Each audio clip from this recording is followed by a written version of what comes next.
Um, what I troubled myself what to title this talk. I don't want to limit it to slavery, although unfortunately that's always where we seem to start with a lot of these topics. And it's not a comprehensive overview of Huntington's African-American history because there's a lot more to it than what I'll talk about tonight. So I decided to call it an incomplete introduction to Huntington African-American history, because there's always more to say about any topic and more topics to include in within what I'm going to cover today. And I think as way of a little background, this of course is Black History Month. I don't think we should limit discussions of any aspect of our history to a particular month, but this is what we do, and it's a way to celebrate the achievements of African Americans in American history, and also recognize some of the difficulties in that history. They say that it's painful to remember. It's too painful to remember, but it's too important to forget. So we have to include the good with the bad and talk about all of it. And a lot of my work in exploring Huntington's African American history goes back to about 2006, if not before, when the town of Huntington created the African American Historic Designation Council, for which I serve as secretary. And the council has researched several places, people, and events in Huntington African American history and produced booklets every year that share those stories, usually introduced during Black History Month. We haven't been able to do that for the last few years because we haven't had the big celebration that we usually have. But they also have an exhibit that is up at the Huntington train station, and a copy of that exhibit with some modifications is now on display at the Soldiers and Sailors Memorial Building, which is the stone building with a cannon at the east end of Huntington Village. That is open Tuesday through Sunday from 1 to 4 o'clock. And this Sunday, there will be a reception at the museum from 3 to 5 p.m. So you're certainly all invited to come to the reception. It's free of charge, and to see the exhibit and some of the other materials on display at the building. But I think I probably even delved deeper into African American history in the last 2 years. In response to the George Floyd murder, there was a lot of concern. What can we do to promote social justice? And I thought, well, I'm a historian, and what I do is research, and maybe the best thing I can contribute to that effort is to do some research on Huntington's African American history to get a fuller understanding of what happened in the past year in Huntington, and people can take that information and do what they can to help improve our community going forward. Somebody earlier on the other Zoom link said she didn't know that slavery existed this far north, and it did, and it is something that we do have to talk about. So that is where we start. As I said, it's unfortunate, but that's where we usually start some of these discussions. So with slavery, and I just want to say a word about terminology. We all, and I think, grew up referring to slaves, but now we prefer to say that enslaved people. Because when you say slave, that kind of defines the person and robs them of their humanity. And I think it's maybe comparable if you were in the hospital and they kept referring to you as the heart attack in room 324. You're not a heart attack, you're a person who had a heart attack. So these people were not slaves. That didn't define who they were. They had a lot more humanity than that. But they were enslaved. It was the condition they had to endure. And people who tried to escape from that condition, escape from slavery, were often referred to as runaway slaves. And now we talk about self-emancipation. People who were the masters or the owners, is what we used to say, are now called enslavers. And there's no law that says you have to use those terms, but those are the more sensitive and respectful terms. And I try to use them as much as I can. I may slip up from time to time, so please forgive me in advance if I do. But that's just something I wanted to give as a little background before starting. So anyway, slavery did exist in Huntington, we know, as early as 1660, which is very early because the town was only founded in 1653. So 7 years after the first English settlers came to Huntington, they had enslaved people. There was an enslaved African who we know about from a court case that was reported in 1660, where one woman in town stole material from her neighbor, and she enlisted the aid of this enslaved man. So there's just a reference to him helping in this crime. So we know that there was slavery as early as 1660. The extent of it, how many slaves, enslaved people there were, and how many enslavers, we don't really know, because there's no good records until 1755, when a census was taken. And 84 people in the town of Huntington were enslaved within 54 households. And that was based on the tax records of the time. That was about 15% of all households in the town of Huntington. So 1 out of every 7 people had enslaved people living with them. And the population of the town consistently was about 6% were enslaved. In 1790, the year of the first federal census, there were 213 enslaved persons. So that's more than double in a period of 35 years. So I think that's pretty significant to show it was, although not a major part, it was certainly a significant percentage of people in this town. Oh, having trouble advancing the screen. Bear with me. So one of the enslaved people on that 1755 census was named Dick. He was born in 1720. He was enslaved by John Hewlett of Oyster Bay. And just an example of what it meant to be enslaved, you had no control over your destiny, of course. So he was sold, I hesitate to use the term, but I'm not sure what the better term is, or enslaved by a series of men. So 6 different men within a period of 12 years. So he really had no agency of his own. He had to go where he was told. So in 1754, he went to Benjamin Jarvis, and then 1760 to Thomas Jarvis, 1761 to Zophar Platt, who in 1790 had the greatest number of enslaved people. In 1763, he went to Jonathan Scudder, and then 1766 to Solomon Ketchum. And you can see that originally the transaction was 70 pounds, and by 1766, it was 50 pounds. So he was getting older, and I guess his value as a laborer was less. There's a similar situation with Peter Fleet, who was born into slavery in the household of Isaac Skidmore.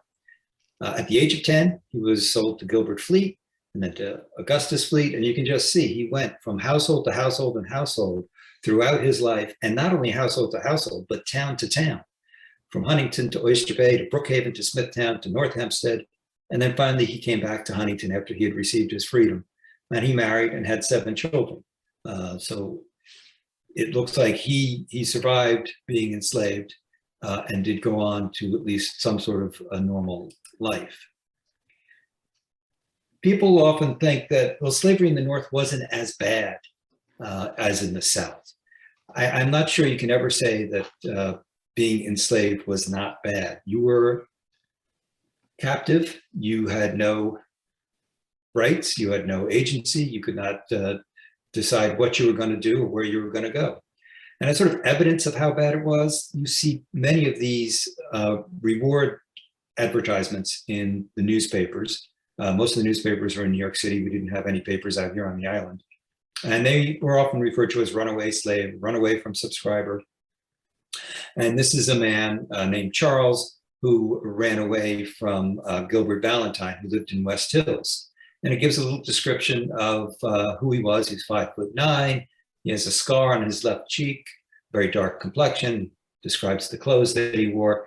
And these were often placed in the paper to try to get people back before they escaped. Usually an enslaved person would try to make their way to New York City, where it was a larger population. They could blend in a little bit, but more importantly, probably get employment on a ship, leaving the port and disappear from ever, and maybe jump ship in a foreign port where there was no slavery. There's an instance of a teenager named Ben who had escaped at about age 13 with an older man. And then 5 years later, there was another ad also looking for Ben. So obviously he had escaped, was captured, came back, and then escaped again.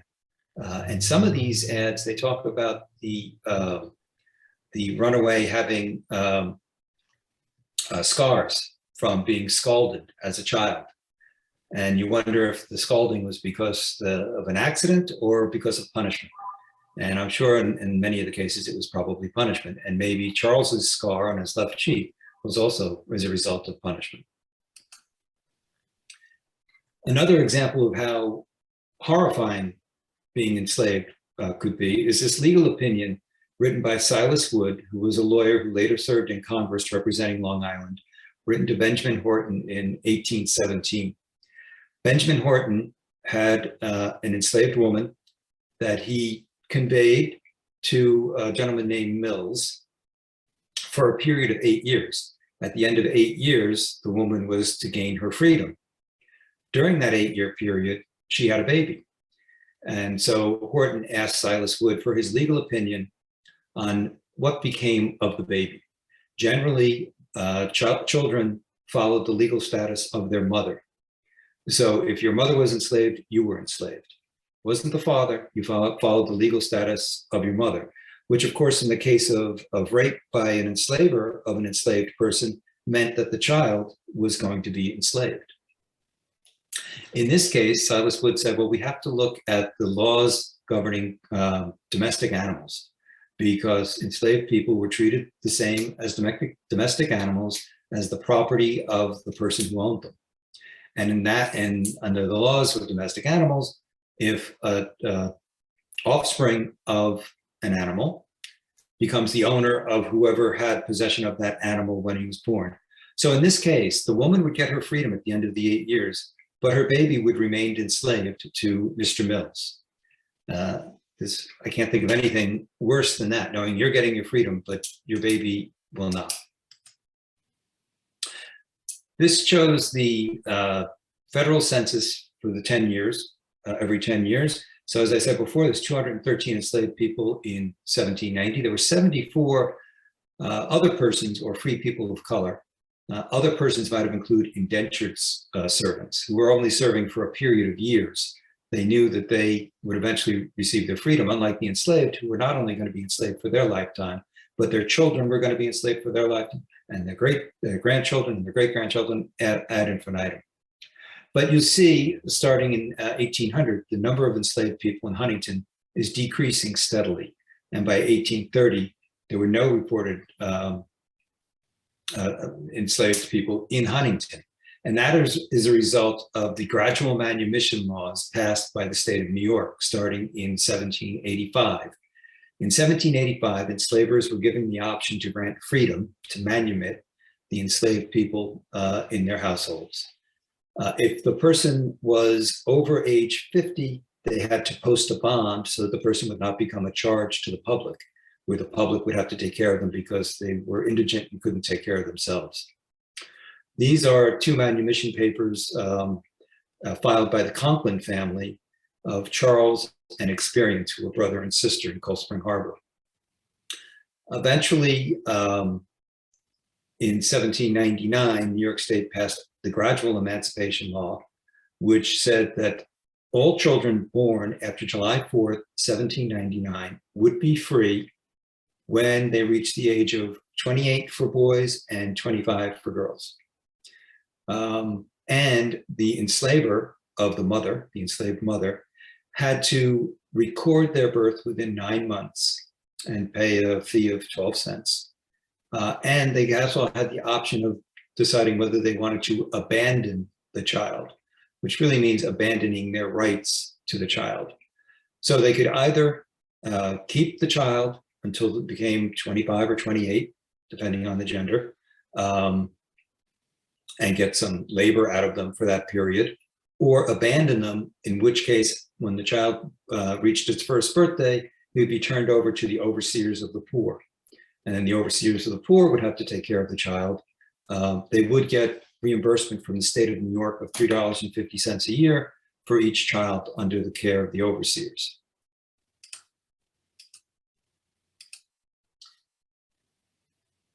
I just want to make sure I didn't skip a slide here. Yes, I skipped a few slides, sorry.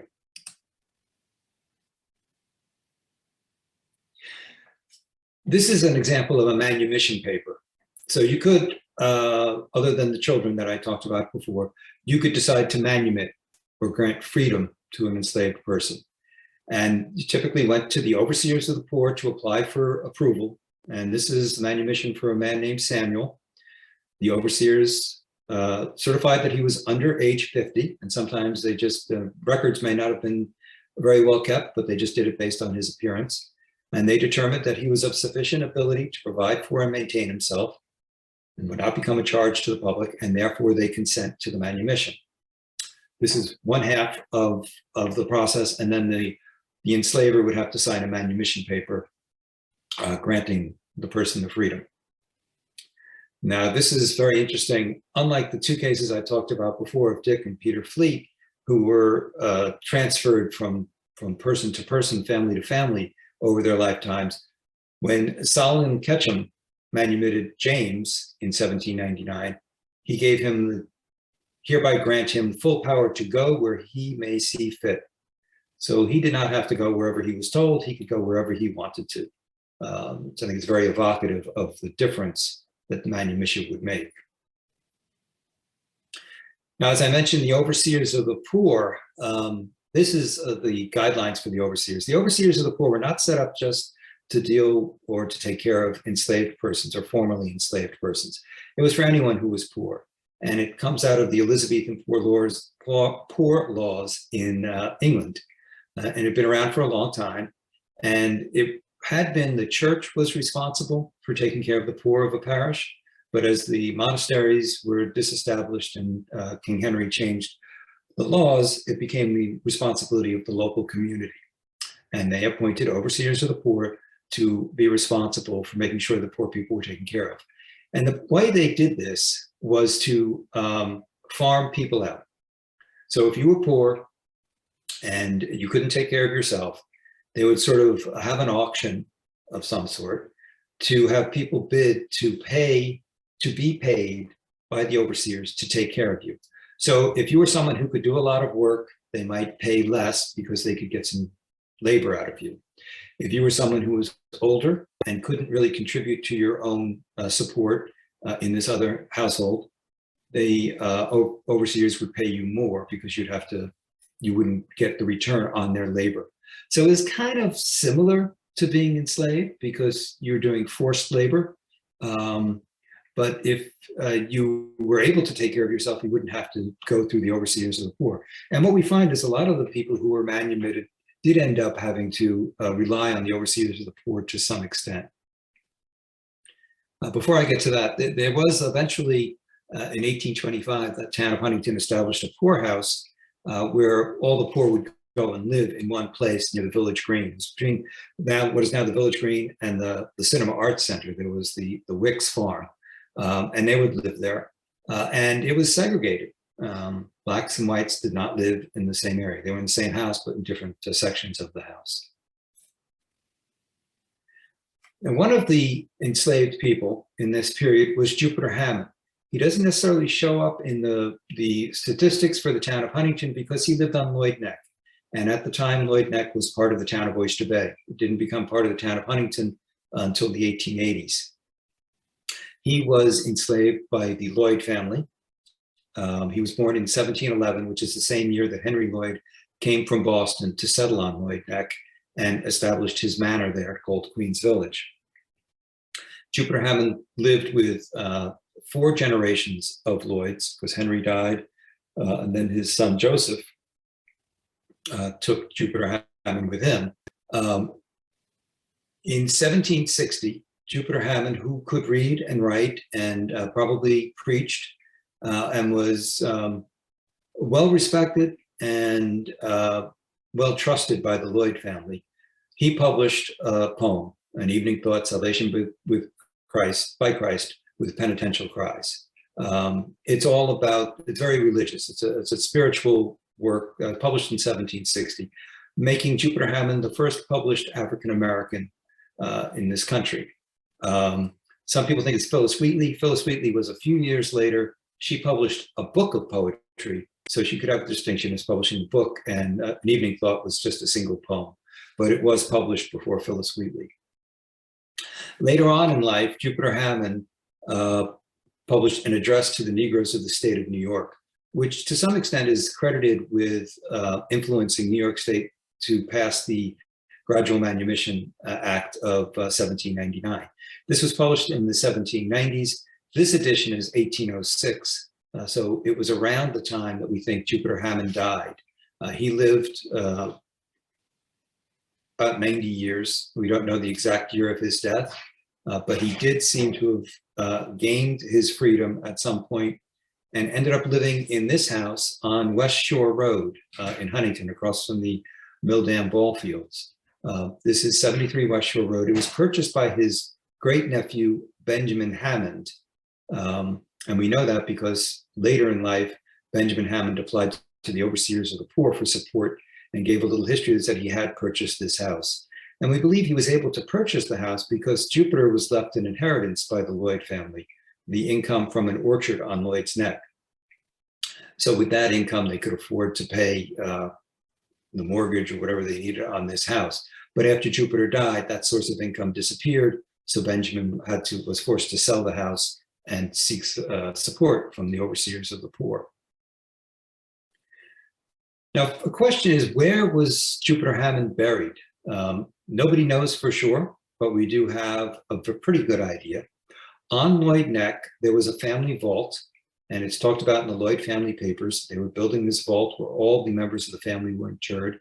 On the left is a postcard showing a picture of the marble tablet that was erected at the family vault, and it lists everyone inside. I think there's about 20 names. Around 1910, when the last of the Lloyd lands on the Neck were sold, the family had the remains removed to the Huntington Rural Cemetery, along with the tablet. And on the right is a picture of that tablet now on the ground at the Huntington Rural Cemetery, with the sacred dust of the Lloyds buried underneath it. Now, it has been known that there was a cemetery on Lloyd's Neck near the former schoolhouse, which is now on the grounds of Quonset State Park. But nobody knew much about it. And these are scattered fragments of a slab stone that would have been in one piece used to mark a grave. It looks like it's something that was recycled from other uses because there's inscriptions on it to the edge that don't quite match up. We think this may have been Jupiter Hammond's grave. It's a significant marker, unlike other markers on the site, and it's directly to the north of the family vault, of the remains of the family vault. Here's some other pictures of it. You can see it was getting quite overgrown. This is a picture of another marker, which is just a simple fieldstone marker, which is typical for this site. We, in the course of, I guess it was 2021, cleared out the property and tried to clear the undergrowth and get a better sense of what was here. And you can see several of these fieldstones deliberately set. These are, without a doubt, grave markers. So here and here, there's one back here, and those Jupiter Hammond stones would be back over this way. And the vault is over here. I subsequently discovered a survey of this site, and we hope to go back and get the dimensions and put up a fence and do something to preserve the site. But last fall, there was the horrible storm on Lloyd Neck. I think there were some tornadoes, or at least tornado-like winds, which toppled several large trees. So that project is a little bit on hold for now, but that is something that is in progress. The Joseph Lloyd House is now owned by Preservation Long Island, and they, in the last couple of years, have been really doing a deep dive into Jupiter Hammond, his work, his life, his resources, and it's called the Jupiter Hammond Project, and this is from their website. If you go to preservationlongisland.org, you can read all about it. They had some seminars in the last couple of years with roundtable discussions, and those are available online as well. Yes, the Lloyd Family Cemetery is on the grounds of Quonset State Park. Every time I click something different, it wants to do something else. Now, speaking of cemeteries and burying grounds, there's another burying ground in Cold Spring Harbor that has been known. It was called the Jones Cemetery because the Jones family used to own it. It's on a harbor road south of Lawrence Hill Road, next to an abandoned house that is owned by the state of New York. This cemetery was set aside and the property was given to St. John's Church many years ago, early in the 20th century. And it's identified in some of the early documents and surveys as Jones Negro retainers. So we knew that this was a burying ground for people of color. Someone from Oyster Bay, who believes her family was buried there, had a Cold Spring Harbor connection. She was seeking information from St. John's Church, Cold Spring Harbor, St. John's, and they didn't really know much about the burying ground. I was aware it existed, but unfortunately, it was in horrible shape, as you can see. Landscapers have been using it as a dumping ground. There's a lot of litter. There was even a jet ski dumped in the driveway nearby. Trees had fallen. Nobody had raked the leaves in years and years and years. So it was in pretty bad shape. The only two grave markers that were visible were Patience Thorne and her son, Alfred Thorne. Alfred died in 1900. He was a coachman for the Jones family. Patience was his mother. She died around the time, well, we're not sure when she died. If she died at 72 or 22, it's hard to read the stone. If she died at 22, it was around the time he was born. So we have started to do more of a deep dive into the history and trying to find out who is buried here besides Albert and Patience Thorne. Is there any way to figure it out? It may be very difficult because a lot of the markers, again, are just simple field stones. This one does have initials carved into it. It looks like it may be an MW and a date, but it's really hard to make out. And most of the stones do not have any inscriptions. And I thought I had a better picture, but over here is a stone that is probably a grave marker. Doing some research at the town clerk's archives, I was able to determine that there were 19 people of color who were buried in Cold Spring Harbor, mostly from 1881 to the early 1900s. The state did not require towns to keep death records until 1881. So there surely were people buried earlier than that, but we don't have an official record of them in the town records.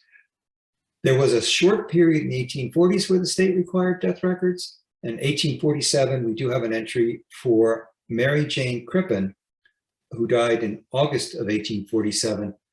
She was 2.5 years old. I'll go back to the, we'll answer questions at the end. I think it'll make it a little easier to keep this going. So Mary Jane Crippen, the name Crippen may sound familiar because we have been talking about Peter Crippen and his house on Creek Road. Peter Crippen was born in Virginia in around 1809. His parents had been manumitted by Thomas Crippen, the owner of the plantation, a few years earlier. So Peter Crippen was born free. There was a subsequent manumission by Thomas Crippen's daughter in 1818 that named Peter Crippen, which led some people to believe that maybe he had been enslaved as a child and then was freed. But the second manumission looks like it was just a belt and suspenders to make it very clear that the Crippen family wanted the enslaved people on their plantation to be free. Peter and his father lived in Virginia through the 1820s. It was a little difficult to leave with conditions the way they were, but his father died, it seems, in the late 1820s. Then they had the Nat Turner Rebellion, and it was probably not a good idea to stay in Virginia as a person of color. At the same time, in the 1830s, the Crossman Brickyard in Lloyd Harbor was looking for laborers, and they went down to Virginia, to Accomack County, to recruit. And one of the people who answered the call was Peter Crippen, He was up in Lloyd Harbor working at the brickyards by 1836. He later lived in Cold Spring Harbor, which we know because there was a murder in 1845, and Peter Crippen was called as a witness because he lived next door to the house where the shooting took place. He didn't have anything to add because he didn't really see anything. It was early in the morning, but we know he was in Cold Spring Harbor. It places him there. And we also know that Mary Jane Crippen, who was probably his daughter, died in 1847. So we know he was in that area. He later lived in West Hills and then moved up to Huntington in the Hillside area. He probably rented a house for a while, but by 1864, he purchased a house. And this is a picture of what the house he purchased would have looked like at the time. It was a simple, small one-room house. It was probably a lean-to in the back for a kitchen and a loft sleeping area upstairs. There was another person of color named Nelson Smith who lived next door, who had purchased his property in 1854. And the two of them were two of the founders of Bethel AME Church in 1843. Peter Crippen lived here until he died in 1875. While he lived here, he's listed in the census records as a fisherman. We also know that he had a small farm, vegetable patch here. He also did some work for other nearby farmers in the Hillside area. And this property is on Creek Road, and the building is believed to have been the original mill for the town of Huntington, built in 1658. It was in operation until 1672. Then they discontinued it and opened another mill in Centerport. And the building was moved to its present location from Mill Lane and converted to a residence. And then 200 years later, Peter Crippen purchased it.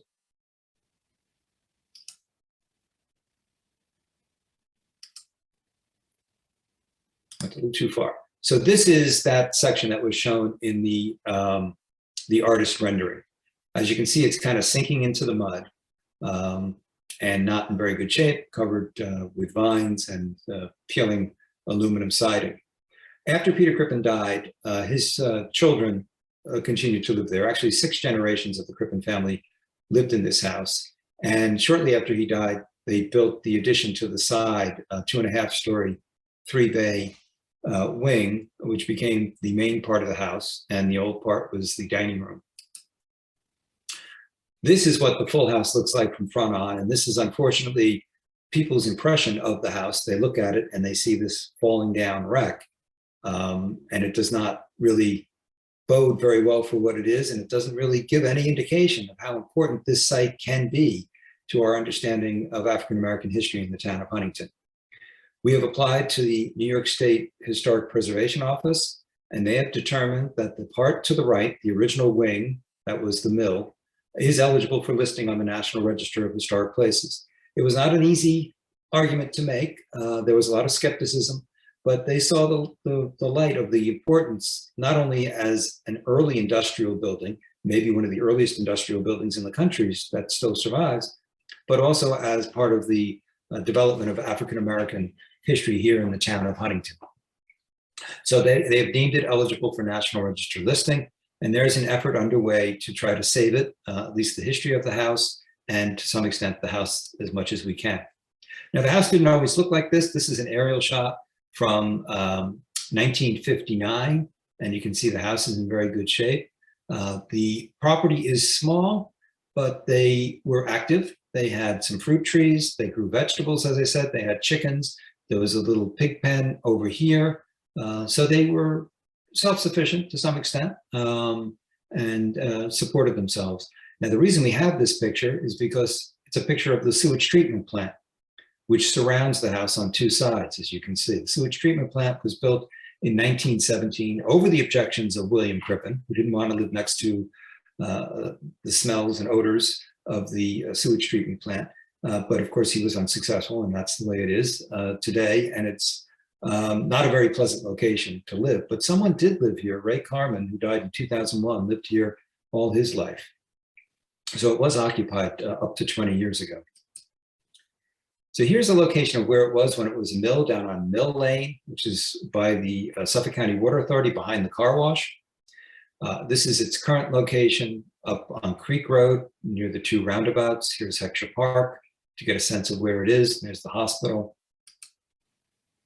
This is just a little close-up of where it sits.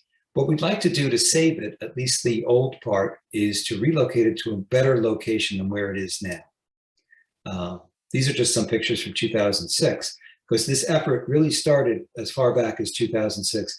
Actually, even earlier than that, in 1985, Rufus Langens was the town historian. He toured the house, and he recommended that it be moved to another site that was better, because this site is prone to flooding, and as I said, right next to the sewage treatment plant. Nothing came of Rufus's recommendation in 85. In 2006, it was again on our radar, and there was an effort made to do some sort of an architectural study to see if the house could be moved. The whole house at that time is what we were thinking, and to do an archaeological study. Unfortunately, there was not clear title to the house, legal title, because the last written deed was in 1864. And since then, the subsequent generations, it just passed down from generation to generation. So it was unclear who had a claim to the house, who had a say in what would happen to this property, and was able to give permission to the town of Huntington to do the studies that we wanted to do at that time. It took a while to get that straightened out, and it was straightened out by 2019, and the town sewer district purchased the property. And of course, they had no interest in the house. They want to use the property as a parking lot. But the town did agree that they would try to salvage timbers from the house to the extent they could during a demolition. There was a huge outcry. People did not want to see the house demolished. There were emails to the town board. There was a petition, online petition signed by over 1,000 people. And the town eventually canceled the demolition plans and went ahead with a plan to try to save the house as much as they could. A donation was received to do an archaeological study, a phase 1 study. These are a few of the 513 artifacts recovered from the site.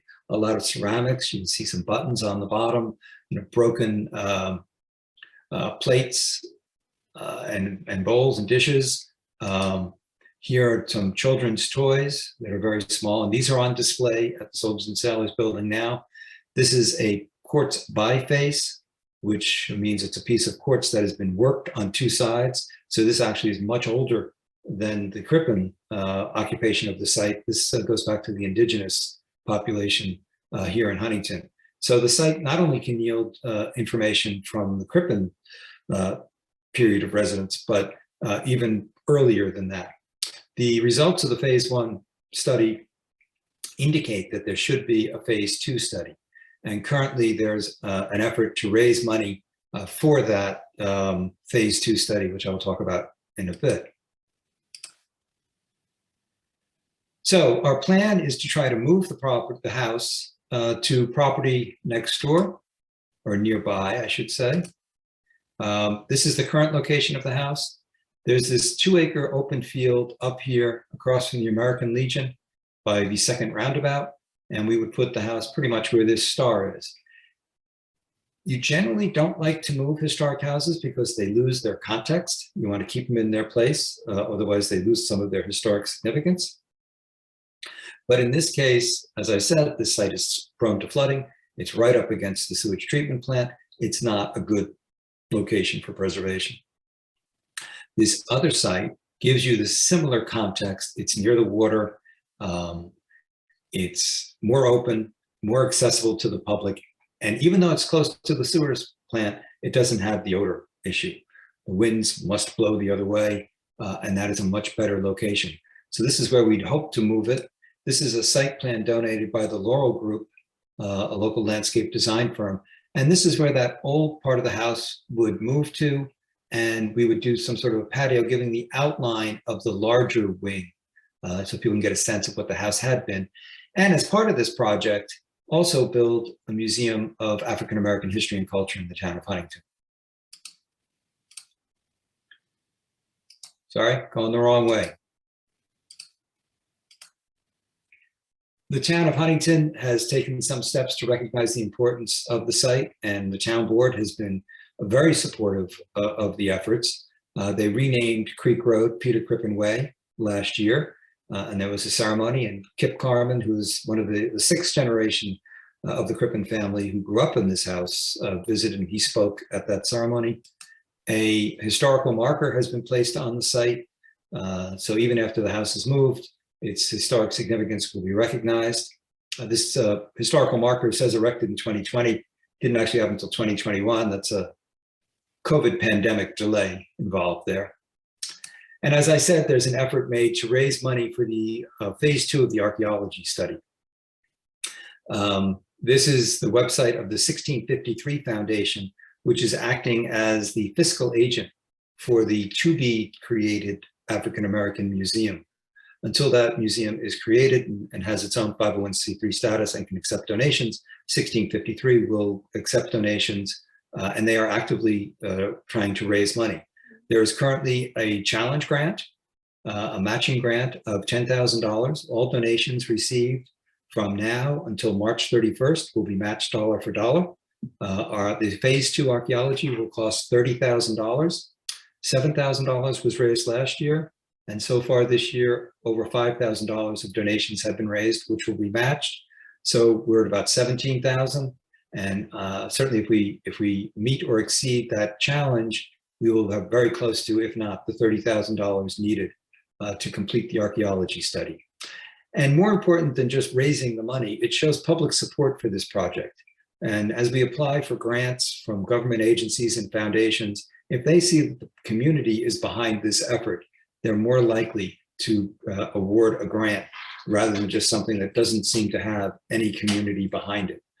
So I would encourage all of you to go to 1653foundation.org and you can make an online donation there, or you could also just mail a check if you prefer to do that. So I didn't want to just end there, although I think I may come back to it. I want to talk about another Virginian, actually 2 other Virginians who came to Huntington. As I mentioned, Peter Crippen was from Virginia. He came to Huntington, died in 1875. 2 years before he died, another Virginian, Samuel Bolton, settled in Greenlawn and eventually became known as the Pickle King. He's sort of the next generation. We always think of the Great Migration as being a phenomenon of the early 20th century, but migration from Virginia to Huntington started much earlier in the 1830s and continued through the 1870s. Samuel Bolton had been born an enslaved man on a plantation in Westmoreland, Virginia. As a young man, he married a woman from a neighboring plantation named Rebecca. And at the beginning of the Civil War, he was tasked with working on the railroads for the Confederate side. And while there, he and other enslaved people managed to escape. He made his way to the north. And at one point, he went back to Virginia to try to rescue his wife, but felt it was not safe. So he left and went back a second time and did rescue his wife, who was pregnant, and his mother-in-law. And they walked 50 miles in 14 hours to get away. So, it's pretty remarkable to be able to escape plantation life once. Samuel Bolton did it 3 times. His life story reveals someone who was a real go-getter and accomplished a lot in his time. Here's another picture that unfortunately didn't scan very well. After he escaped the second time, he joined the Massachusetts 5th Regiment as a cook and was very proud member of the Grand Army of the Republic fraternal organization when he settled here in Huntington. Here's a picture of his wife, Mrs. Bolton, and they lived in Greenlawn. He originally worked for the Gardner family and other wealthy landowners in Greenlawn as basically a sharecropper. He saved up some money, was able to buy land of his own and farm it, and eventually with his earnings, purchased real estate. He said when he came to Greenlawn in 1873, there was one little grocery store, one little butcher shop, and one little hotel. And he played a role in sort of developing downtown Greenlawn. The train had just come to Greenlawn in 1869, so there really was nothing there at the time when the train came through.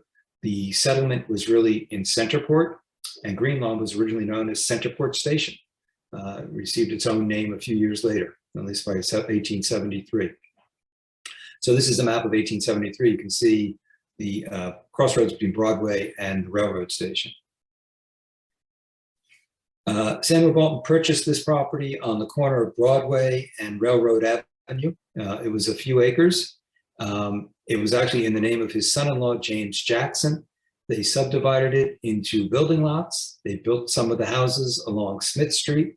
The names Smith Street and Gaines Avenue were named for the people they purchased the property from. And they developed part of the community there. And many of those houses still stand, and there's a historical marker in the municipal parking lot behind Ruvo about those houses.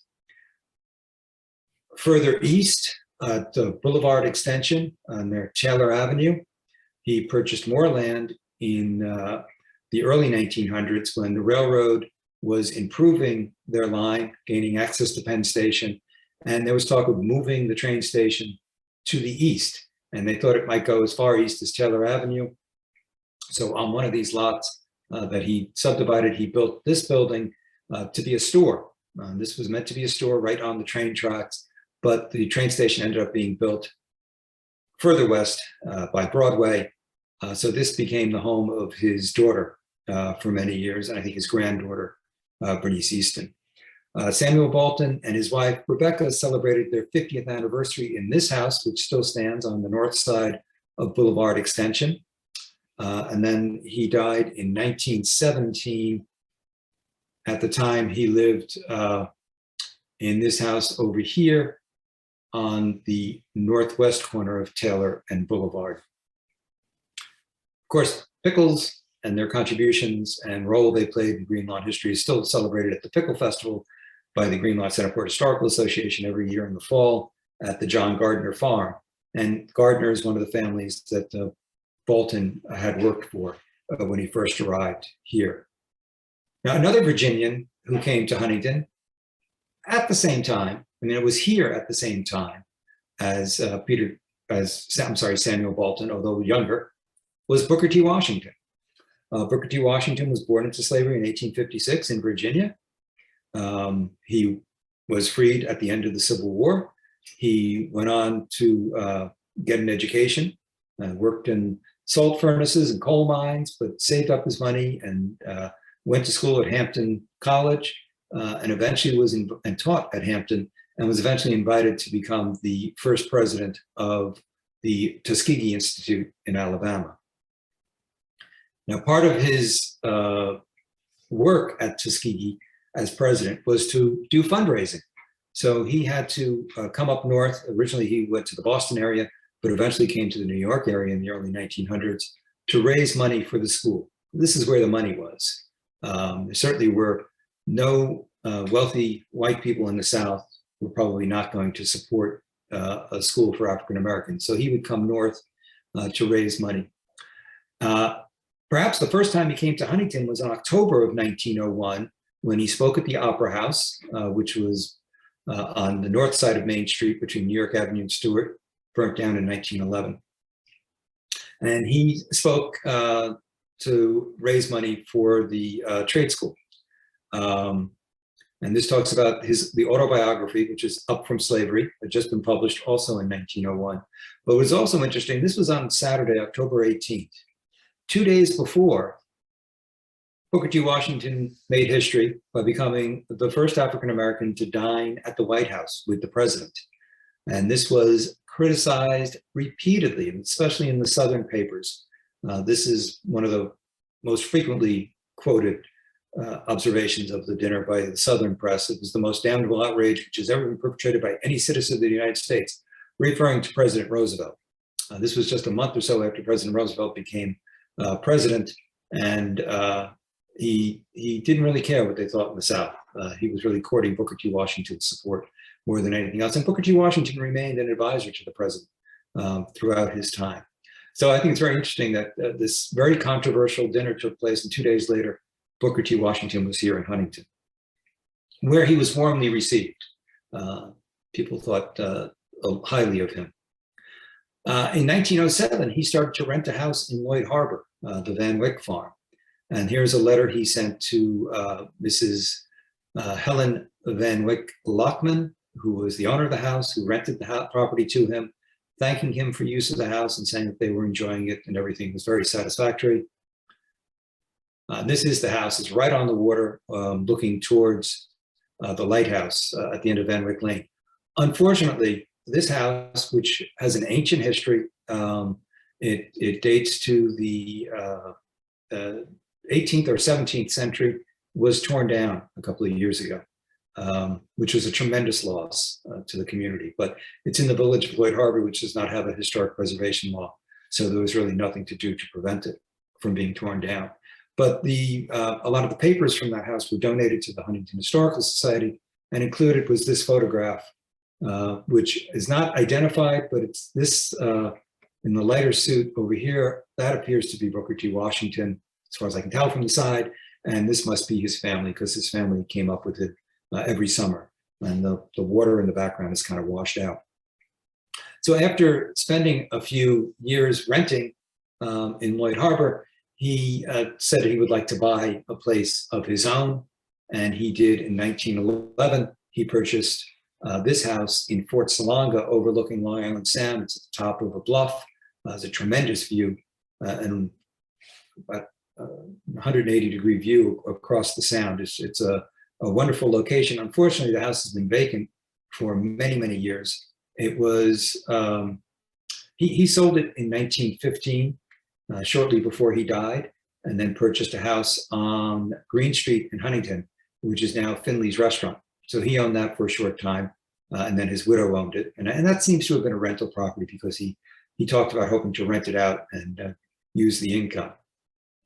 But this house eventually was purchased by a family from Forest Hills that used it as a summer place. And years went by, they came out less and less frequently.